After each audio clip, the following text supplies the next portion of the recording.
Can't start your game because of the D3d11 library DLL?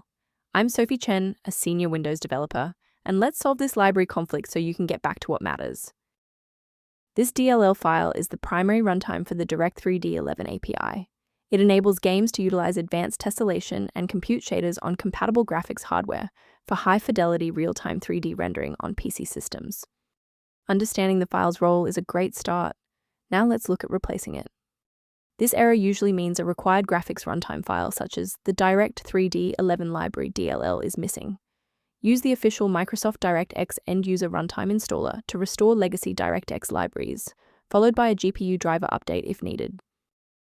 When a standard software refresh isn't enough, we need to bypass the automated installers and look at manual system state resets. A system reboot is a reliable way to clear away zombie processes that might be interfering with the D3d11 library. It's a low-impact step that ensures your operating system is starting with a synchronized environment. Before you restart, please bookmark this video or click the like button so that it's waiting for you in your library for the next step.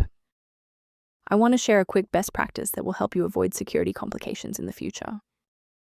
Replacing the D3d11 library without a proper engineering protocol can lead to DLL hell, where multiple versions of the file conflict and paralyze your OS. To reduce technical overhead while maintaining high security, here is a professional method for managing system-level file health. Review guidance on library management and system stability by accessing the repair-related resource linked below for the D3d11 library. I'm Sophie Chen. If this guide resolved the DLL error preventing Windows OS Core, DirectX, from launching, please subscribe for more verified engineering fixes.